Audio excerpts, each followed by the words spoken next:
네, 민홍기 일요신문 기자님 모시고 국회의원 재산 공개에 대해서 이야기 나누고 있습니다. 자 더불어민주당 의원들 그 상황도 봤으니까 국민의힘 의원들 좀 상황도 좀 밝혀봐야 될 것 같아요. 집권당이니까 더 책임이 있어야 될 것 같은데, 자 여기는 어떻습니까 상황이? 그러니까 아까 말씀드렸다시피 이제 국민의힘 같은 경우에는 그 당시에 공천을 받으면서 뭐 서약서를 받거나 매각 서약서를 받거나 그런 건 없어서 네, 뭐 매도에 대한 부담은 없죠. 자유로운데 이제 네. 어쨌든 아까 말씀하신 것처럼 정부 여당이기 때문에 그럼요, 책임감 있어요. 예, 책임감이 있어야 돼서 저희가 한번 조사를 해봤는데요. 2020년 4월 총선 기준으로 보면 이제 그 당시에 참패를 하면서 102명의 의원이 있었는데 그 당시에 본인과 배우자 명의 다주택자는 39명이었습니다. 39명. 예, 그리고 이제 이번에 공개된 변동 사항을 보면 이제 국회의원이 112명으로 늘었죠. 예. 근데 원래 115명인데 이제 네. 권영세, 박진, 추경호 국무위원들은 제외가 됐습니다. 예, 예. 그 중에서 다주택자는 35명입니다. 그러니까 이제 31.13%라서 이제 10명 중에 3명이 다주택자라고 볼 수 있습니다. 아하. 민주당보다는 좀 높죠. 훨씬 높죠. 훨씬 높죠. 아하, 이분들은 그렇다. 그 국무위원들은 뭐 어차피 국무위원 하시니까 일단 그쵸. 거기서 이제 공개하니까 빼버리고 그러면 이제 보면 한 10% 정도 높은 것 같아요. 국민의힘이 비율면으로 봐선 그렇죠. 돈이 많아서 높은 건가 아니면 뭐 다른 이유 투자를 잘해서 그런 건가. 뭐 다주택자 의원들 한번 살펴볼까요? 네. 지금 아까 말씀드린 것처럼 이제 35명인데요. 네네. 오선의 서병수 의원, 예. 그리고 이제 윤핵관이라고 할 수 있는 권성동 예. 의원 계시고 윤상현, 홍문표 의원, 예. 뭐 김도읍, 예. 박덕흠, 윤재옥, 이현승, 류성걸, 성일종 이거 다 얘기할까요? 아니야. 그 정도만 갖고 있다. 그러니까 예, 뭐 일단 그렇게 이제 35명 의원들이 이제 음. 다주택자를 가지고 있습니다. 삼선 이상은 그렇게 갖고 계시다 이런 거군요. 예, 그렇죠. 세채 이상 보유한 사람 의원들이 있습니까? 세 채 이상 보유하신 분들도 이제 지금 4명이나 되는데요. 예. 윤상현 의원, 이현승 의원, 윤주경 의원, 이주환 의원 등입니다. 이분들은 세 채 이상 가지고 있다. 네네. 야, 근데 어떻게 해서 참 특이해요. 잠깐만 한번 살펴볼까요? 윤상현 의원은 뭐 이렇게 세 채를 소유하고 있습니다. 지금 제가 우리 일요신문 기사를 잠깐 보니까 그 무소속으로 출마했다 이제 복당했는데 개포동 아파트, 논현동 오피스텔, 인천 미추홀구 아파트 세 채. 그렇죠. 아하. 근데 뭐 윤상현 의원 같은 경우에는 그 장인 어른이 롯데가잖아요. 그래요? 네네. 롯데가라서 뭐 재벌이기 때문에 뭐 그 정도는. 아하. 근데 뭐 재벌이라고 해서 당연한 건 그쵸. 예. 근데 인천이 지역구니까 인천에 아파트가 있군요. 네, 아하. 그쵸. 자, 그러면 거의 뭐 3선 이상만 봐요. 그럼 이현승 의원 같은 경우 보니까 기사를 보니까 레미의 서초구의 레미안 아파트 분양권 있고 부산의 아파트 2채 상속받아서 3주택자다. 그쵸. 어허. 초선의 이주환 의원은 뭐 연제구 아파트, 부산 진구 복합 건물, 배우자 명의 아파트, 마포구 아파트, 마용성이네. 역시 의원님들은 강남 상구 아니면 마용성입니다. 예, 아무래도 존경합니다. 마포가 이제 여의도랑 가까워서 그런 게 아닌가 생각도 들긴 하는데. 그래도 뭐 역시 의원님들은 마용성을 좋아하시고 하던데. 자, 이번에 그 최근에 주택이 늘어난 의원들 있죠. 이분들은 왜 늘어난 겁니까? 우리 국민의힘 의원들은. 뭐 이번에 이제 지난해죠. 지난해 네. 6월 보궐선거로 당선돼서 이제 지금 현재 당 원내대변인 맡고 있는 장동혁 의원 같은 경우에는 이제 서울 구로구의 아파트랑 충남 보령시의 단독주택을 보유하고 있었는데요. 예. 최근에 이제 1년 사이에 배우자 명의로 보령시의 아파트와 여의도동 오피스텔을 추가해서 이제 4주택자가 됐습니다. 아하. 무슨 생각으로 여의도 오피스텔은 뭐 본인이 뭐 그쵸, 예. 의정 활동을 하니까 의원회관 말고도 필요하다고 해서 조금 이해가 돼요. 요거는 네. 조금 이해가 되는데 보령에 단독주택인데 또 아파트를 샀다. 이것도 좀 뭐 이사를 하려고 계획 중이신 건 수도 있고요. 그럴 수도 예, 있겠네요. 보령시 쪽에 이제 뭐 지역구를 두고 계시려고 하는 건. 그러니까 예. 그럴 수도 있겠네요. 네네. 예. 자, 그러면 또 다른 분은 또 누가 있을까요? 그리고 지금 이제 뇌물수수 혐의로 기소돼가지고 1심에서 이제 징역 7년 선고받고 지금 항소심 진행 중인 정찬민 의원도 있는데요. 예, 그 예. 정찬민 의원 같은 경우에도 이제 원래 무주택자였는데 예. 배우자가 이제 사당동에 다세대 주택을 2채 상속받은 바람에 2주택자로 올라섰죠. 아니 근데 재밌는 게 정찬민 의원 지금 구속 상태이지 않습니까? 지금 제가 알기로 나온 아 나오셨어요? 네. 아하. 근데 다세대특을 상속받으신 거잖아요. 근데 이거 상속받는 건 이제 어쩔 수 없잖아요, 이거. 그쵸. 이거는 그러니까 예를 들어서 이제 부모님이 돌아가시면, 그러니까 아버지가 돌아가시면 어머님이 살아계시면 어머님과 이제 형제들이 이렇게 상속받고 뭐 그쵸. 이렇게 하는 거니까. 근데 두 채를 상속받았어요. 그러니까 저희가 봤을 때도 이제 보통은 그러면 이제 아파트 한 채를 갖고 지분을 나누잖아요, 그렇죠, 상속을. 그렇죠. 근데 이거는 이제 딱 두 채라고 표기가 된 걸 보면 예. 그 다세대 주택을 보유하고 계셨던 게 아닌가. 그래서 나눈 게 아닌가라는 생각도 좀 들긴 합니다. 아하. 그럼 혹시 외동딸? 그럴 수도 네, 있겠네요. 그럴 수도 있죠.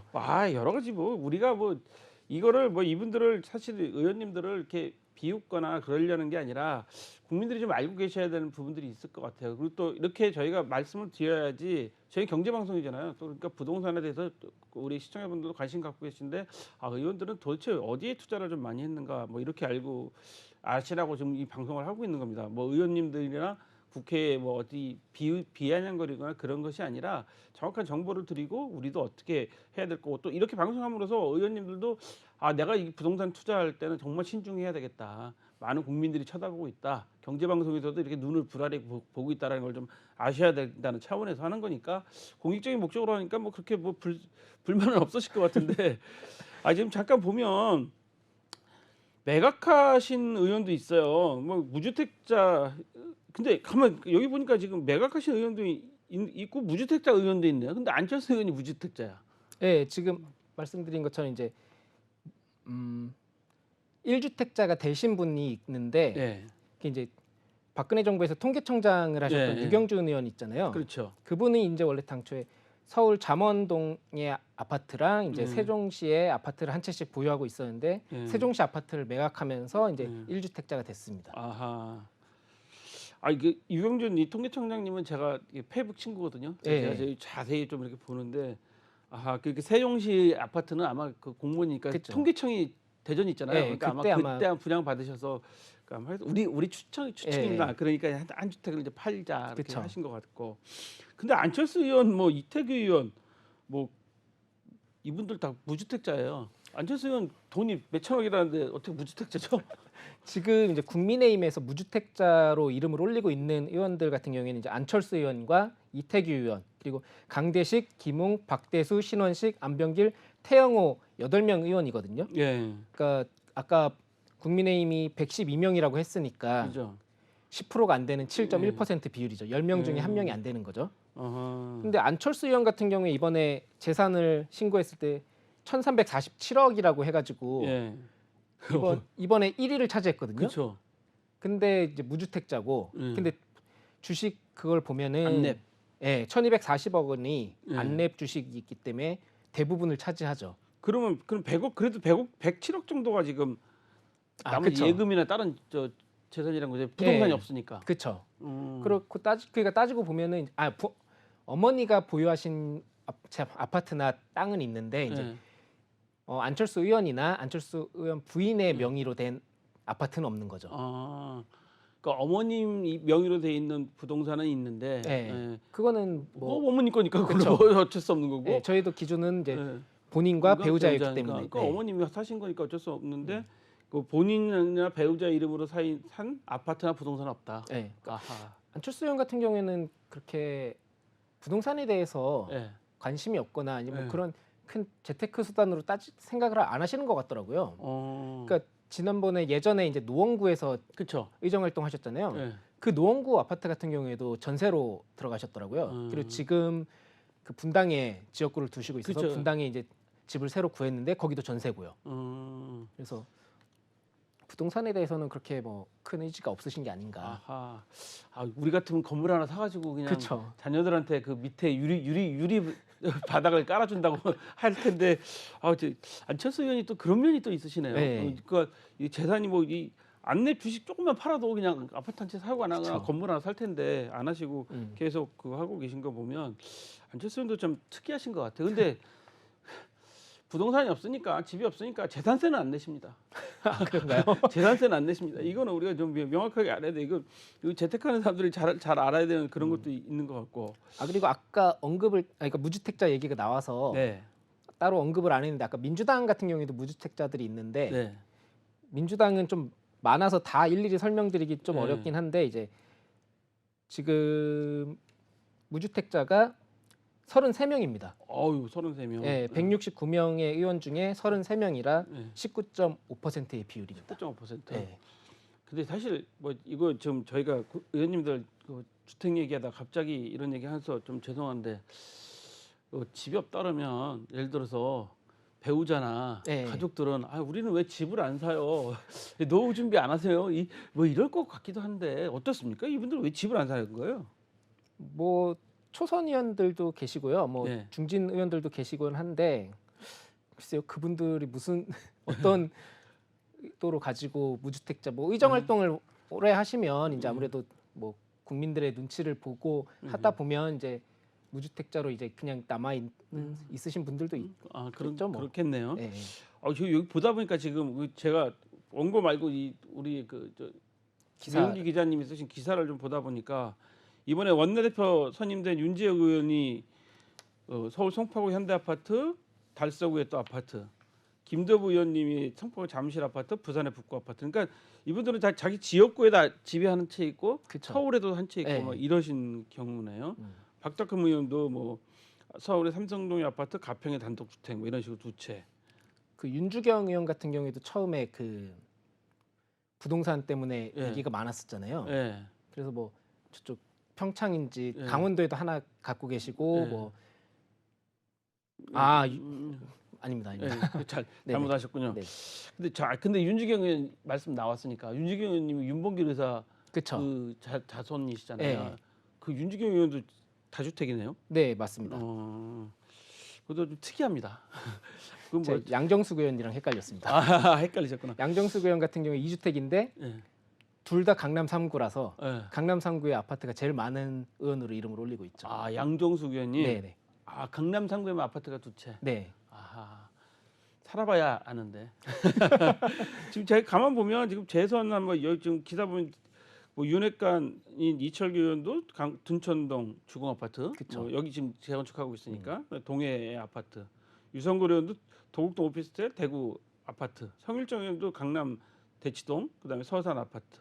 이달구 의원도 서초동 서울 중구의 아파트. 뭐 이런 식으로 다 갖고 계시네요. 이만희 의원도 광진구의 아파트.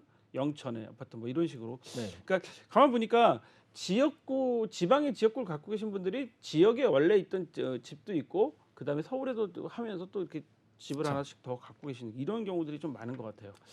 그리고 보통 이제 처음에 이제 부동산 문제가 터졌을 때 이제 비난을 받았던 이유 중에 하나도 이제 민주당 의원들이 뭐 일부가 예. 서울에 집을 남겨놓고 지역구는 전세로 돌린다든지 예. 그런 식으로 해서 욕을 많이 먹었었죠. 근데 그게 참 어려운 것 같아요. 지역구에다가 아파트를 어떻게 둘 것이냐. 그쵸. 뭐 그런 것 같은 경우도 상당히 어려운 것 같은데 제가 왜 말씀드리냐면 제가 구로구 사는데 네. 그 박영선 전 의원님이시죠. 이분도 저 재산 신고할 때 그때 뭐 서울시장 나가고 그때 보니까 구로구 지역구에는 전세 살고 막상 아파트는 서대문 어디에 있으시고 그쵸. 뭐 이렇게 이런 그 부분들이 있기 때문에 우리가 좀 거기에 대해서 좀 잘 봐야 될 것 같아요.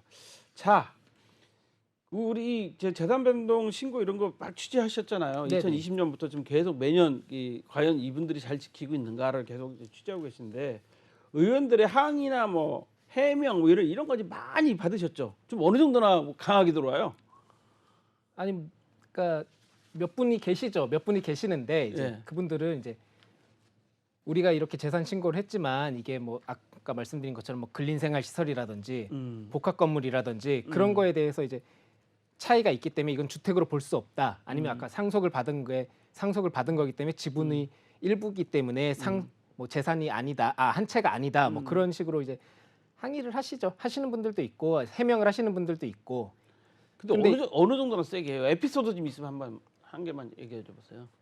이번에 하시면서. 이번 같은 경우에도 이제 모 의원 같은 경우에 이제 복합 건물이 많아가지고 네. 저희는 그거를 이제 다 한 채로 그러니까 저희도 이 기사를 준비하면서 기준을 세워야 되잖아요. 그렇죠, 뭐 그렇죠. 아까 말씀드린 것처럼 배우자, 네. 본인 네. 명의로 갖고 있는 주택만 그리고 네. 혹은 근린생활시설은 빼고 네. 오피스텔, 복합 건물은 네. 이거는 한 채로 본다. 예. 그리고 이제 아파트는 원래 당연히 한 채고 채니까. 단독주택도 한 채고. 예. 그래서 이제 기준을 맞춰서 이제 쫙 정리를 했는데 뭐 한 의원 같은 경우에는 이제 이건 복합 건물이 아니라 근린생활시설이다라고 항의를 하시더라고요. 그래서 네. 저희는 입장에서는 아니 복합 건물로 신고를 하셨으니까 저희가 올린 거다. 그래서 이제 뭐 항의를 많이 하셔가지고 저희가 다시 한번 확인을 했더니 이제 막상 떼보니까 근린생활시설이더라고요. 그러니까 저희가 등기를 또 다 떼봤더니 등기부등본 다 떼보신 거예요? 예, 예. 그러니까 어허. 그렇게 항의를 하시니까 저희는 입장에서는 이제 이거는 조금 다시 한번 확인을 해봐야 된다 그래가지고 했더니 그렇게 됐길래 이제 조금 수정을 해드린 것도 있고 뭐 일부에서는 뭐 아닌 거에 대해서는 저희도 우린 이런 기준으로 한 거기 때문에 바꿔드릴 수 없다. 약간 그런 케이스도 있고요. 아, 그런 케이스. 막 전화를 막 욕도 합니까? 아니 그렇게까지는 안 하죠. 욕은 안 하고 이제 만나자 뭐 그런 것도 좀 있습니까? 뭐 자기들이 해명을 하겠다라고 얘기를 하시죠. 그러니까. 충분히 들어주시는 거죠. 네, 저희 같은 경우에는 뭐 그런 의견이 들어오면 충분히 해명의 기회를 드리고 예. 하는 거죠. 아까 말씀하신 것처럼 등기부등본 다시 다 떼어보고. 그렇죠. 네. 아, 근데 왜 신고할 때 왜 그 복합 건물로 근린생활 신고하지 왜 그 잘못 신고해가지고. 그러니까 저희도 왜 아니 그러면은 근린생활 시설로 하시지 예. 왜 복합 건물로 하셨냐 예. 그랬더니 뭐 거기에 대해서는 또 따로 얘기는 안 하시길래 아하. 그러니까 가끔 보면 그런 경우가 있습니다. 이건 내가 한 게 아니라 보좌진들이 헷갈린 거다. 뭐 이렇게 말씀하시고 그런데 사실 제가 이거 좀 당부의 말씀 좀 한 가지 드리면 이런 정말 이 부동산 문제는 국민들이 정말 민감하고 이러기 때문에 마지막 최종 신고할 때 등기부등본하고 그 서류하고 의원님도 아무리 바쁘셔도요 직접 한 번씩 보십시오. 예? 보셔야지만이 국민들이 제대로 한 거고 나중에 보좌진의 실수다라는 말은 이제는 이제 안 통하지 않습니까? 국민들한테. 과거에는 국민들한테 통했습니다. 근데 지금은 정말 국민들이 민감하게 보는 상황이기 때문에 잘 보셔야 됩니다. 오늘도 제가 잠깐 방송 들어오기 전에 뉴스를 보니까 인천에서 그 전세 사기 빌라 전세 사기에 젊은이가 또 세상을 또 떠났어요. 유명을 달리하신 분도 있다고 뉴스에 나오더라고요. 세 번째랍니다 벌써. 이 없는 서민들은 특히 우리 청년들은 이런 데에 시달리면서 막 유명을 달리하고 계시는데 의원님들 이런 거 신고하실 때 정말 국민들이 민감하니까 제가 진짜 이건 당부드리는데 재단 신고할 때는 마지막에는 그 의원님들이 딱 일일이 좀 확인하시고 아무리 바쁘셔도 뭐 몇 시간 하루 이상 걸리지 않는 일이 아니지 않습니까? 한 2시간만 앉아서 보시면 되니까 꼭 좀 부탁드리겠습니다. 제가. 자, 민기자님, 자 이번에 이거 해보시면서 막 항의도 받아보시고 뭐 수정해달라는 이야기도 들으시고 뭐 보좌진도 전화 오고 의원이 직접 전화도 하고 막 그쵸, 이런 예. 경우도 있었을 거 아니에요. 네네. 자, 그렇게 보시면서 의원들이 도대체 경제관념이나 부동산에 대한 의식은 좀 어떻게 갖고 있다 이런 느낌을 받으셨어요? 그 아무래도 이제 국민을 대표하는 직업이잖아요. 예. 그리고 이제 국민의 눈치를 볼 수밖에 없는 직업이기도 하고 예. 그러다 보니까 이제 자기들이 이제 다주택을 보유하고 있지만 거기에 대해서 뭐 마냥 편하게 나는 내가 내 돈 벌어서 주택 산 건데 예. 어떻게 할 거냐 그런 건 아니죠. 일단 일정 정도 눈치는 보고 예. 그 항의를 한다는 것 자체가 예. 어쨌든 자기들이 이걸 많이 갖고 있다는 거에 대해서 좀 찔리는 게 있다라는 것도 어떻게 보면 반증이잖아요. 그렇죠. 아무래도 이게 문제다라는 건 어느 정도 인식은 하고 있는 것 같긴 하더라고요. 아 근데 지금 뭐 사실은 다주택자 문제가 어제 오늘의 일이 아니잖아요. 그쵸. 어제 오늘의 일이 아닌데 사실 저도 얼마 전에 이 그 임대사업자 신고된 그 홈페이지 뭐 포털에 들어가 보니까 값집 다 등록돼 있는 데 다 나오더라고요. 그런 걸 볼 때 많은 국민들은 뭐 의원님들이 뭐 재산 투자 목적으로 뭐 부동산도 사실 수 있고 뭐 집도 몇 채 가지실 수도 있다라고 다 이해는 하시지만 그게 정당한 방법으로 가지게 된 거냐 또 사실 솔직히 말씀드려서 저도 지금 오늘 이 인터뷰를 준비하면서 생각했던 게 지역구에는 뭐 아파트를 하나 가질 거나 뭐 전세를 가질 수 있다. 그거는 뭐 충분히 좀 뭐 이해가 심정적으로 그쵸. 이해가 될 수 있는 상황인데 그냥 그렇지 않고서 다주택을 갖고 있다. 그런 것들은 정말 문제인 것 같다고 생각이 들어가고 저는 안철수 의원님께서 이렇게 안철수 의원님 팬이나 그런 건 아닙니다. 근데 안철수 의원님께서 이렇게 집이 없이 부동산에 관심이 없다라는 말씀을 제가 들으면서 이번 2월 준비하면서 야 사람이 그 본인이 가지는 가치가 정말 틀리구나라는 걸 좀 많이 생각했는데, 자, 정치가 잘 돼야 나라가 잘 된다는 생각은 뭐 모든 국민이 좀 하고 있을 겁니다. 아까 우리 서두에도 얘기했다시피 지금 간호법이니 뭐 이런 법들 때문에 많은 뭐 충돌이 일어나고 정치가 잘 이렇게 조율을 해가야 되는데, 지금 정치 일선 취재하신 지 오래됐잖아요. 그쵸. 예, 오래 하시면서 정치권의 문제점, 또 어떤 면이 좀 변해야지 좀 잘 돼야 될까, 뭐 이런 거 그냥 우리 뭐 현장 뛰시는 기자이시긴 하지만 국민의 한 사람으로서 뭐 정치권에 좀 해주고 싶은 뭐 조언이라기보다는 그냥 의견 뭐 이런 거. 아무래도 이제 지금 정치가 양극단으로 갈라져서 이제 정쟁이 너무 치열하잖아요. 그러다 보니까 이제 국민들도 정치에 대한 불신이 점점 깊어지고 있고요. 근데 이제 그렇다고 정치가 없어져야 되느냐, 국회가 없어져야 되느냐, 그건 아니거든요. 그렇죠. 이번에 김기현 의원이 뭐 의석을 30석 줄이자라고 얘기는 했지만 그건 정치에 대한 불신을 어느 정도 반영하고 있다라고 그렇죠, 생각을 그렇죠. 하는데, 근데 이제 행정부 어공이 아니라 늘공. 늘공들이 움직이게 하려면 어공이나 국회가 있어야 되거든요. 예. 그렇기 때문에 아무래도 좀 건전한 발전적인 방향으로 좀 협의를 해야지, 그냥 맨날 말싸움만 하고 그렇게 자극적으로 말싸움만 하는 거는 좀 지양을 해야 된다. 그리고 언론들도 그런 게 이제 사람들의 관심을 기사가 되니까. 끌니까 그런 걸로 하고 있는데, 아무래도 정책적인 방향으로 기사를 좀 많이 준비를 해야 된다라고 저희도 생각을 하고 있죠. 반성을 하고 있고. 아, 예, 그렇군요. 아, 국회는 대화를 통하고 언론은 정책을 보도를 좀 많이 해주십사 하는 말씀이었습니다. 오늘 어려운 자리에 나오셨습니다. 이러시면 민웅 기자님 감사합니다. 네, 감사합니다. 네, 한시의 인사이트 이제 마무리할 시간입니다. 다음 시간에 다시 찾아뵙겠습니다. 시청해주신 여러분 감사합니다.